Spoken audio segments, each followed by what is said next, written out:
আমন্ত্রিত যাচ্ছে প্রিয় দর্শক মানচিত্রের নিয়মিত আয়োজন কথোপকথনে। আজকে যে জন্য আপনারা এতক্ষণ থাম্বনেল এবং হেডলাইন দেখলেন যে আমাদের যিনি আপনার পররাষ্ট্র মন্ত্রী হয়েছেন আর কি, খলিল রাজার খলিল, তিনি আসলে কেন এই মন্ত্রিসভায়, সেই বিষয়টা নিয়ে আসলে আলোচনা করার জন্য, এবং সাথে টুকটাক দু একটা বিষয় নিয়ে আরও আলোচনা হবে। চলুন আগে আমরা এই রাজার খলিল কেন বর্তমান সরকারের মন্ত্রিসভায় আছে। আপনারা যারা 2001 সালের নির্বাচন সরাসরি দেখেছেন, মানে খুব মনোযোগ দিয়ে দেখেছেন, বুঝতে শিখেছেন, তারা জানেন যে 2001 সালের নির্বাচনে আওয়ামী লীগকে কিন্তু হারানো হয়েছিল। এটা একদম স্বীকৃতকর্তা যে লতিফুর রহমান যিনি ছিলেন, লতিফুর রহমান সিইসি ছিলেন, প্রধান নির্বাচক তত্ত্বাবধায়ক সরকার প্রধান, এই ওনারা মিলে আওয়ামী লীগ সরকারকে হারিয়েছিলেন। তা নাহলে আওয়ামী লীগ সরকার এত কম সিট পেত না। আওয়ামী লীগ সরকার, ঠিক আছে, আমি ধরে নিলাম যে হারান নিয়ে আওয়ামী লীগ সরকার জিততো না, ওখানে বিএনপি জামাত জোটই জিততো, যে তাহলেও হয়তো 100 সিট মিনিমাম পেত আওয়ামী লীগ, এত কম সিটে আওয়ামী লীগ। তো সেই সময়কার এই যে 2001 সালের তত্ত্বাবধায়ক প্রধান লতিফুর রহমানের ভাইরা হচ্ছেন যে আমাদের এই খলিলুর রহমান, তিনি ভাইরা কাম পিএস ছিলেন এই লতিফুর রহমানের, আমাদের রাজার খলিল। তো ধরেন ওনারাই তো এনেছিলেন ওই সময় বিএনপি জামাতকে, জামাতের জামাত এবং বিএনপির সাথে সখ্যতা কিন্তু এই মেজর খলিলের তখন থেকে। এরপরে যখন এই 17 বছর গেল, এরপর আপনারা দেখলেন যে যখন আপনার এই নতুন ইন্ট্রিম করলেন ডাক্তার ইউনূস, এরপরে ওনাকে উড়িয়ে আনা হলেন, কাকে, এই আমাদের খলিল সাহেবকে প্রথমে এনে ওনাকে বানানো হলেন কি রোহিঙ্গা বিষয়ক উপদেষ্টা। তার কারণ কি? তার কারণ হচ্ছে যে ওই যে রোহিঙ্গাদের কিনে একটা করিডোর খোলা হবে, এইটার জন্য একটা খেলা চলছিল, এইটার জন্য বানানো হলেন। এই বানানোর মধ্যে উনি এক সময় যায় আপনার অজিত দোভাল স্যারের সাথে দেখা করতে গেছেন। তখন অজিত দোভাল বলেছেন যে আপনি কে বলছেন আমি রোহিঙ্গা বিষয়ক উপদেষ্টা।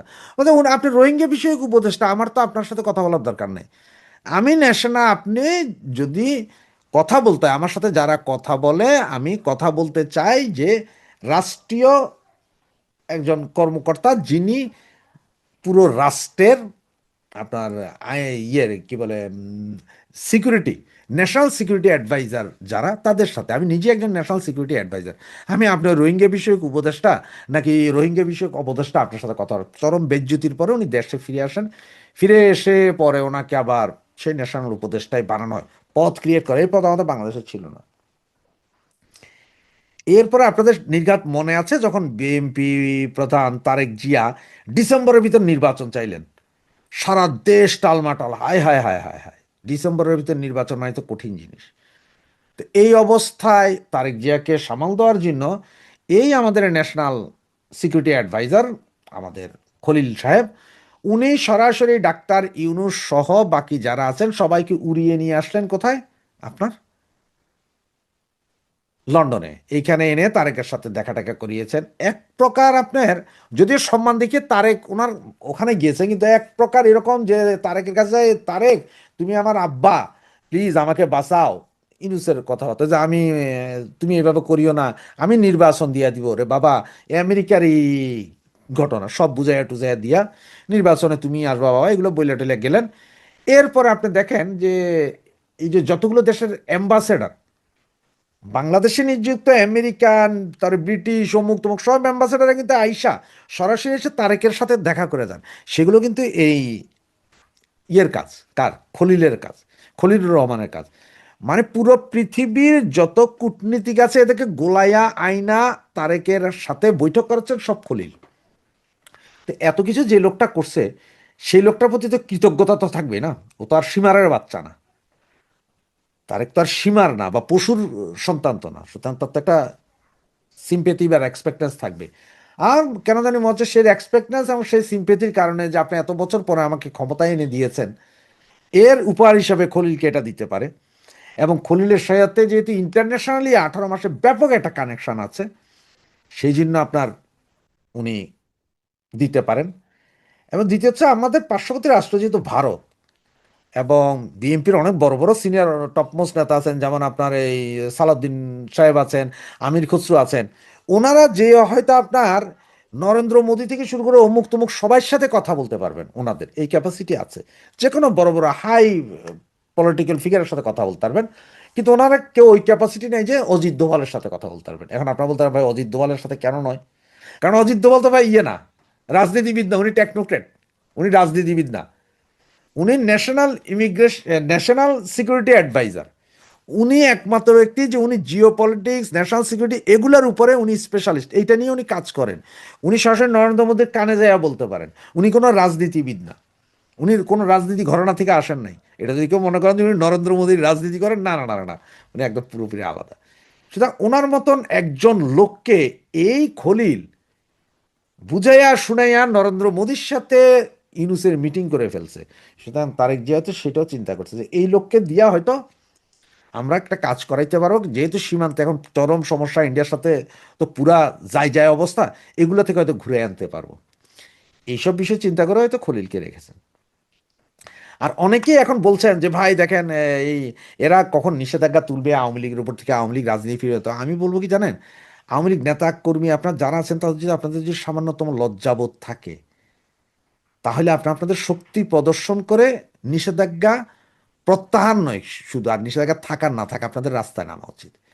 তার কারণ হচ্ছে যে তা না হলে অতীতেও শুনে এসেছি যে জিয়র রহমানই আওয়ামী লীগকে রাজনীতি করার সুযোগ দিয়েছেন। আর এবার যদি তারেক জিয়ার হাতে এটা যায়, তাহলে আজীবনের জন্য শুনতে থাকবেন। তার মানে আপনাদের রাস্তায় কিছু করার আর ক্ষমতা নাই। তো আওয়ামী লীগ এখন যদি ফিরে আসে, রাস্তার উপর ক্ষমতা দেখায়, ক্ষমতা দেখাইয়া যদি এই ওনাদের উপর থেকে যে অবৈধ যে এই নিষেধাজ্ঞা এগুলো বাতিল করাতে সরকারকে বাধ্য করতে পারে, সেটাই হচ্ছে সবচেয়ে মূল কাজ। আর সেটা না হইলে আগামী অদূর ভবিষ্যতে শুনবেন। তারেক জিয়া মাত্র আসলো, 3-6 মাস যাক, কারণ এখন তো সারা বাংলাদেশে তারেক কেয়ামত, তারেক মাতাম, তারেক ঈদ উৎসব, তারেক শাড়ি, তারেক শার্ট, তারেক প্যান্ট, এইরকম মানে সারা বাংলাদেশ তারেকময়। সরি টু সে, সারা বাংলাদেশ তারেকময়, এটা নর্মাল। আগামী 3 মাসে তারেকময় থাকবে। এরপরে আস্তে আস্তে বোঝা যাবে আসলে উনি কি করছেন না করছেন, তখন হয়তো সমালোচনা করা যাবে। আসসালামু আলাইকুম রহমতুল্লাহি ওয়া বারাকাতুহু। সম্মানিত দর্শক, ডক্টর মোহাম্মদ ইউনূসের বিদায় কেমন হলো? সাধারণত বিদায় বেলায় সানাই বাজে, নহবত বাজে, সানাইয়ের করুণ সুর বাজে। বিদায় অনুষ্ঠানটি উদযাপন করা হয়, চমৎকারভাবে উদযাপন করা হয়। এমনকি আমাদের বাংলাদেশে সবচেয়ে বিতর্কিত IG, inspector general of police জনাব বেনজির, তিনি যে বিদায় নিলেন, পুলিশের ইতিহাসে সবচেয়ে জাঁকজমকপূর্ণ বিদায় তাকে জানানো হয়েছিল। হোয়াট ডাজ ইট মিন? আমরা তাকে যতই খারাপ বলি না কেন, পুলিশের মধ্যে তাকে নিয়ে এক ধরনের আধিক্যতা ছিল, তার প্রতি এক ধরনের আকর্ষণ ছিল।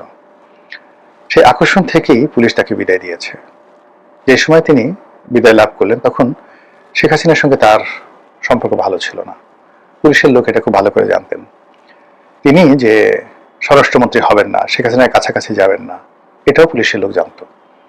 আবার তার বিরুদ্ধে পক্ষ পুলিশে প্রবল ছিল, কিন্তু তা সত্ত্বেও তাকে রাজকীয় সংবর্ধনা জানানো হয়েছিল। কারণটা হলো পুলিশের মৌলিক কতগুলো জায়গাতে তিনি নাড়া দিয়েছিলেন। তিনি ঘুষ দুর্নীতির সঙ্গে, নারী ঘটিত ঘটনার সঙ্গে জড়িত, কিন্তু তার সঙ্গে সঙ্গে পুলিশের যে নিয়োগ পদ্ধতি, সেই নিয়োগ পদ্ধতিতে যে দুর্নীতি হতো, সাব ইন্সপেক্টর নিয়োগ এবং কনস্টেবল নিয়োগ, এই পুরো জিনিসটিকে তিনি সংস্কার করেছিলেন। ফলে ওই থেকে এখন পর্যন্ত পুলিশের নিয়োগটিতে এখন আর আগের মতো সেই দুর্নীতি, অনিয়ম, দুর্নাম, বদনাম নেই। এই কারণে ডক্টর বেনজির পুলিশের ইতিহাসে অমর হয়ে থাকবেন। দ্বিতীয়ত হলো যে পুলিশের আইজি কেমন হওয়া উচিত? He must have a command. তার চেহারা কেমন হওয়া উচিত, তার হাঁটাচলা কেমন হওয়া উচিত, তার জৌলুস কেমন হওয়া উচিত, এটার একটা মাত্রা তিনি তৈরি করে গেছেন, এটা লেভেল তিনি তৈরি করে গেছেন। অনিয়ম ছিল, ভুল ছিল, ভ্রান্তি ছিল, কিন্তু তিনি উদাহরণ তৈরি করে গেছেন। আইজি হবেন তো বেনজিরের মতো হওয়া উচিত, মানে ওর যে পজিটিভ দিকগুলো ছিল। এখানে ও শব্দটি বললাম যে তার সাথে আমার খুব বন্ধুত্বপূর্ণ সম্পর্ক ছিল, এই জন্য আর কি মুখ ফসকে ও বের হয়ে গেল, নর্মালি উনি বলা উচিত ছিল। যাই হোক, তো সেক্ষেত্রে ডক্টর মোহাম্মদ ইউনূস আমাদের বাংলাদেশে যে সময়টিতে এসছেন, দেশের ক্রান্তিকাল, বলা হয়ে থাকে যে ডক্টর মোহাম্মদ ইউনূসের মতো যদি বিখ্যাত ব্যক্তি ওই সময় ক্ষমতায় না আসতেন, দেশে গৃহযুদ্ধ হয়ে যেত। আই ডু বিলিভ সো, আমি এটা বিশ্বাস করি, আমি সমর্থন করি। এবং ওই সময়টাতে ডক্টর মোহাম্মদ ইউনূস যদি রাজি না হতেন, তাহলে অন্য কেউ হয়তো সাহস পেতেন না, অতটা সার্বজনীনভাবে গৃহীত হতেন না, দেশ বিদেশে তাকে নিয়ে মানে এতটা আগ্রহ দেখা দিত না। ডক্টর মোহাম্মদ ইউনূস যে সময়তে অংশগ্রহণ করলেন, বিশ্ব ব্যাংক, IMF, আমেরিকা, ইউরোপীয় ইউনিয়ন, মালয়েশিয়া থেকে শুরু করে পৃথিবীর সমস্ত রাষ্ট্রগুলো, মানে তার জন্য প্রথম 60 days 60 দিন তার জন্য ছিল স্বর্ণ সময়। তিনি যেখানে হাত দিতেন সেখানে স্বর্ণ ফলতো। তিনি যা বলতেন মানুষ তা শুনতো। এবং তার অবস্থানটা ছিল বাংলাদেশে, স্বাধীন বাংলাদেশে। বঙ্গবন্ধু শেখ মুজিবুর রহমান 1972 সালের জানুয়ারি মাসের 10 তারিখে দেশে আসার পর প্রথম 60 days তার জন্য যেমন ছিল, ডক্টর মোহাম্মদ ইউনূসের প্রথম 60 daysও তেমন ছিল।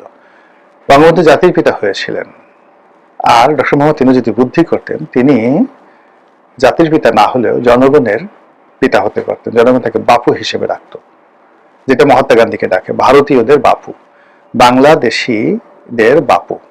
ওটা হলো বাংলাদেশ নামক রাষ্ট্রের ফাউন্ডার বঙ্গবন্ধু শেখ মুজিবুর রহমান, জাতির পিতা।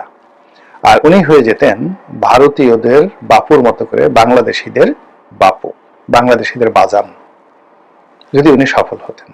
এর কারণ হলো এত ভালোবাসা, এত শ্রদ্ধা, এত রাগ, এত অনুরাগ বাংলাদেশের ডক্টর মোহাম্মদ ইউনূসের মতো কেউ পায়নি। বঙ্গবন্ধু যখন ক্ষমতায় এলেন তখন তার বিরুদ্ধ পক্ষরা তাকে অনেক কথা বলতো, লেখা নাই, পড়া নাই, তারপরে বিভিন্ন আজে বাজে কথা বলতো।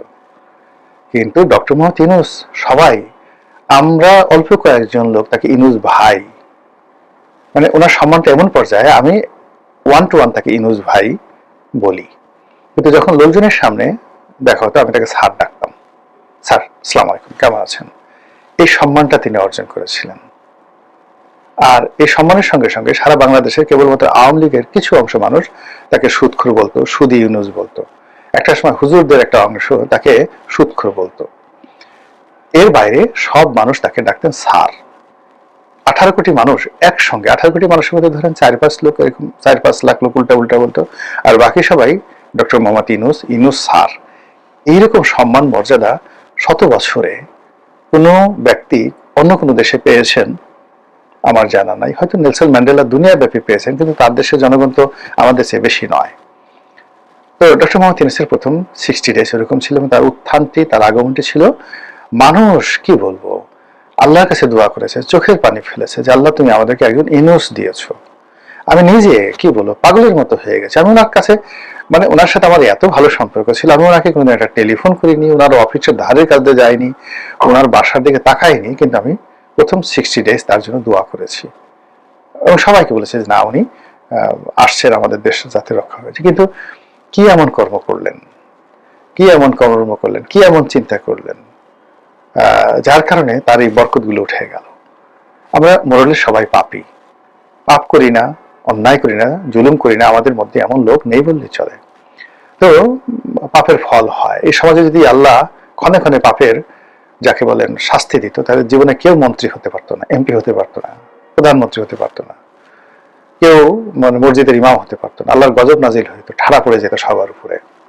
তো সেই অর্থে আল্লাহ বেশিরভাগ ক্ষেত্রে মানুষের পাপ তাপ, যাকে বলা হয়, গোপন রাখেন, পরে শাস্তি দেন এবং তওবার একটা, মানে একেবারে মৃত্যু পূর্বক্ষণ পর্যন্ত তওবার জন্য রাস্তা উন্মুক্ত রাখেন, দরজা খোলা রাখেন।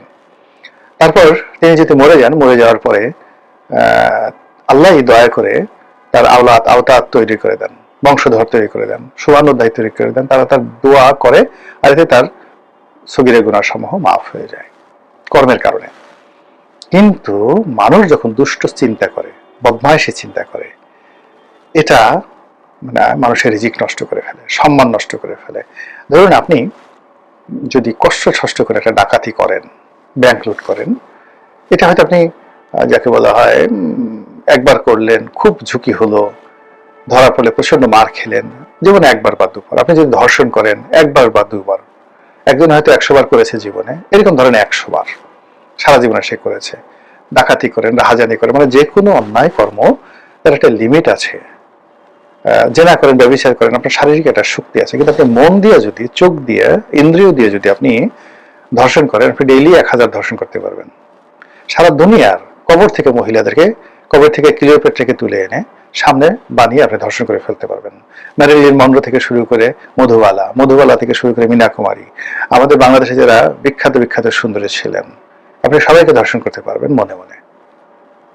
এই জন্য যারা মন্দ চিন্তা করে, এই মন্দ চিন্তা করে তাদেরকে নিকৃষ্ট প্রাণী বলা হয়। যেমন কুকুর মন্দ চিন্তা করে, স্বদেশ জাতি বিদ্বেষী মন্দ চিন্তা করা প্রাণী, এই জন্য কুকুর ঘৃণিত। শুয়ার কম ঘৃণিত, কুকুরের চেয়ে কম ঘৃণিত। শুয়ার মন্দ খাবার করে আর অশ্লীল কর্ম করে প্রকাশ্যে। তো মানুষের মধ্যে যারা কুকুর প্রকৃতির মানে মন্দ চিন্তা করে, তাদের রিজিক উঠে যায়, তাদের সম্মান আল্লাহ তুলে নেয়, মর্যাদা তুলে নেয়, তারা যেখানে যায় সেখানে অপদস্থ হয়। তো আমাদের ইনুস ভাই এবং তার যারা উপদেষ্টা মন্ডলী রয়েছেন, তাদের এই রাষ্ট্র ক্ষমতায় বসার পর কি চিন্তা ছিল, কি মিশন ছিল, কি ভিশন ছিল, তারা আসলে কি করতে চেয়েছিলেন? নচেত তাদের এইরকম যে অপমানজনক একটা বিদায় হলো, এখন তারা কই যাবেন, কি করবেন? লোকজন তো তাদেরকে আর গ্রহণ করবে না। দেখলাম ডক্টর মোহাম্মদ ইউনূস চলে যাচ্ছেন, তার হাতে একটা ব্রিফকেস। সত্যটা মিথ্যে, এটা কি আগের না বর্তমান না এআই আমি বলতে পারবো না, কিন্তু ঘটনা যে এরকমই ঘটেছে তাতে কোনো সন্দেহ নেই। তিনি বিদায় নিচ্ছেন, দাঁড়িয়ে আছেন, তার হাতে একটা ব্রিফকেস। হয়তো এটা যমুনার সামনের দৃশ্য নয়, এটি কোনো একটা এয়ারপোর্টের দৃশ্য বা কোনো একটা লাউঞ্জের দৃশ্য, হয়তো আগের বা বিদেশের, কিন্তু মানুষ এটাকে গ্রহণ করেছে। মানুষ এটাকে নিয়ে বলা বলি করছে যে হ্যাঁ, তাকে আসলে ওইভাবেই বিদায় নিতে হয়েছে যমুনা থেকে। কেউ তাকে বিদায় জানায়নি, তার ব্যাগটাও গাড়ি থেকে তুলে দেয়নি, তিনি খালি হাতে শূন্য হাতে সেখান থেকে বিদায় নিয়েছেন। তো ঘটনা যাই হোক না কেন, হয়তো তার জন্য সিঙ্গা ফুকেছে, তার জন্য অনেক কিছু করেছে, গার্ড অব অনার দিয়েছে, স্বয়ং তারেক রহমান সাহেব তাকে বিদায় সংবর্ধনা জানিয়েছেন, হতে পারে, কিন্তু জনগণ কিন্তু এইভাবে নিয়েছে। একই অবস্থা তার মানে প্রচন্ড প্রতাপশালী যার উপদেষ্টা মন্ডলী, কেউ সসম্মানে বিদায় নিতে পারেনি। ফকিরের মতো, মিসকিনের মতো যার যার মন্ত্রণালয় থেকে তারা বিদায় নিয়ে আসছেন। তারা যখন বিদায় নিচ্ছিলেন, কর্মকর্তারা হয়তো মনে মনে বলেছে, যা শালা, এতদিন বাঁচাই গেল, আমার শালা আবার কথা বলে, যা। মহিলা যদি হয় তাকে হয়তো কেউ শালি বলেছে, বা অন্য কোনো গালি, বাঙালি গালি আছে না, বাঙালি গালি তো ওই হেলাল হাবিজের সেই বিখ্যাত গালি। তো যাই হোক, ওই শব্দগুলো আমি উচ্চারণ করলাম না রোজা রেখে। তো এই কথা হয়তো মনে মনে অনেকে বলেছে, কিন্তু এটা তো হওয়ার কথা ছিল না। এরা সবাই আমাদের সমাজে এই ক্ষমতা গ্রহণ করার আগে নন্দিত ছিলেন, পরিচিত ছিলেন, তারপর তারা আকর্ষণীয় ছিলেন সমস্ত মানুষের কাছে। এই মানুষগুলো হঠাৎ করে এতটা লাঞ্ছিত অপমানিত কেন হলেন? এর মূল কারণ হলো হয়তো তাদের কর্ম যেটা ছিল সেটা আমি বেশি মন্দ বলতে পারবো না। এই কারণ হলো আমাদের সমাজে রাষ্ট্র ক্ষমতায় বসে খুব বেশি ভালো কাজ সবাই করেছে, এরকম নজির খুব অল্প, কিন্তু তাদের তো এর পরিণত হয়নি। কিন্তু তারা মানুষের যে বিশ্বাস পেয়েছিল, আস্থা পেয়েছিল, সেই বিশ্বাস এবং আস্থার মর্যাদা তারা রাখেনি। আর আল্লাহ তাদেরকে যে নিয়ামত দিয়েছিল সেটা শুকরগুজার তারা করেনি। ছোট্ট একটা উদাহরণ দিয়ে ভিডিও শেষ করবো। একজন উপদেষ্টা, তার একজন সহপাঠী, ক্লাসে বিশ্ববিদ্যালয়ের সহপাঠী এসে তিনি কাঁদছিলেন, হি ওয়াজ জাস্ট ক্রাইং। ছোট্ট একটা কাজের জন্য তিনি তার কাছে গিয়েছিলেন, তার জন্য কাজটা ছিল জীবন মরণ। 3 ঘন্টা, 4 ঘন্টা, 5 ঘন্টা তিনি বসেছিলেন, তার সাথে দেখা করেনি। তো এটা তিনি স্বপ্নে কল্পনা করতে পারেননি। তিনি একজন ডিস্ট্রিক্ট জাজ ছিলেন, তো একজন ডিস্ট্রিক্ট জাজ এই অপমান সহ্য করতে পারেননি। এরপর উপদেষ্টা তার সাথে দেখা না করে ভিন্ন দরজা দিয়ে চলে যাচ্ছেন লিফটে। তো লিফটের সামনে গিয়ে তিনি যখন তাকে জড়িয়ে ধরলেন, তার হাত ধরলেন যে ভাই তুমি আমার কথাটা শুনো, আমার একটা জীবন মরণ সমস্যা। তিনি এমন একটা ভাব দেখালেন, ভঙ্গি দেখালেন যে তার অন্তর ভেঙে, মানে তার বন্ধু যিনি সাহায্যের জন্য গিয়েছিলেন মজলুম, তার অন্তর ভেঙে চুরমার হয়ে গেল, খান খান হয়ে গেল। তো তিনি মাথাটা নুয়ে রাখলেন।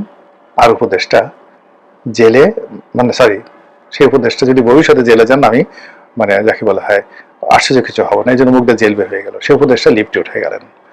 এখন সেই উপদেষ্টা তার এই কর্মকাণ্ডের জন্য আগামীতে যদি মুরগি পট্টিতে, রাস্তাঘাটে, রিক্সায় উঠতে গিয়ে বিভিন্ন জায়গাতে জুতো পিটা খান, চর থাপ্পড় খান, এটাকে আপনি কি বলবেন? নিয়তি নাকি কর্মের ফল? হায়রে দুনিয়া, হায়রে নিয়তি। দুদিনের দুনিয়ায় কত কি বাহাদুরি। আল্লাহ আমাকে হেদায়েত দান করুন, আপনাদেরকে হেদায়েত দান করুন। আমরা যেন এই ডক্টর মোহাম্মদ ইউনূস এবং তাদের উপদেষ্টা তাদের মতো বেখেয়াল যেন না হয়ে পড়ি, সীমা অতিক্রম যেন না করি। আসসালামু আলাইকুম ওয়া রাহমাতুল্লাহি ওয়া বারাকাতুহু।